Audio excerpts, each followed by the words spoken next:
All right, so now we're going to be looking at how to find those points of inflection, the places where the concavity changes. So that's where the second derivative changes sign. Very much like when we looked at the first derivative test and the first derivative changed sign. That gave us a max-min. Now if the second derivative changes sign, then we know that that point in between where it goes from positive to negative or negative to positive is a point of inflection. So these are not critical numbers. This is the second derivative equal to 0. So if we're just asked for intervals in concavity and points of inflection, I find the first derivative, but I don't do anything with it, except move on to the second derivative. Whoops. So moving to derivative of negative cosine will be a positive sign. So the second derivative will give me cosine of x. All right, so I set this equal to 0 to find the possible points of inflection. So between the interval of 0 and 2 pi, that gives me pi over 2 and 3 pi over 2. All right, so I could either graph the graph of the second derivative cosine or make a number chart, number line, but I'm just going to graph cosine because I know what that looks like between 0 and 2 pi. So I know that this is pi over 2 and this is 3 pi over 2. And this is the graph of the second derivative. So the second derivative is positive before pi over 2, negative between pi over 2 and 3 pi over 2, and positive after pi over 2.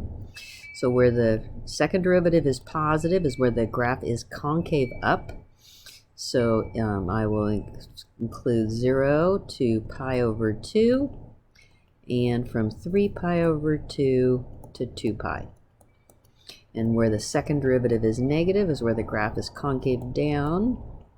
So that's pi over 2 to 3 pi over 2. So the points of inflection are those x values. So I only want the x values. The x values where the graph is changing concavity. So the x value of pi over 2 is a point of inflection because it changes from concave up to concave down.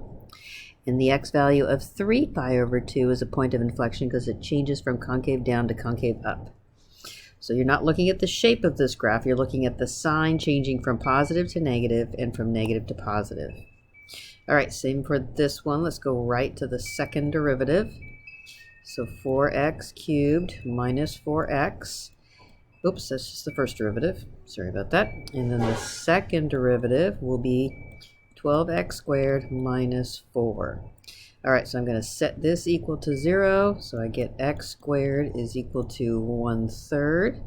So x is equal to plus or minus 1 over root 3. So you know what the graph of this is. Parabola shifted down by 4. So this must be negative 1 over root 3, and this must be positive 1 over root 3. And this is the graph of the second derivative. So it's wise to label your graph so you know what you're looking at. All right, so I'm looking for the intervals where the graph is concave up. So that would be when the second derivative graph is above the x-axis. So that will be negative infinity to negative 1 over root 3, and 1 over root 3 to infinity. All right, and when the graph is concave down, it's when it's below the x-axis or negative, so negative root 1/3 to positive root 1/3. All right, so the points of inflection are those x values. Again, I just want the x values where the graph is changing concavity. So at both plus and minus root 1/3, it's changing concavity. All right, so I have to put some graphs in here, so let me go do that in the next video.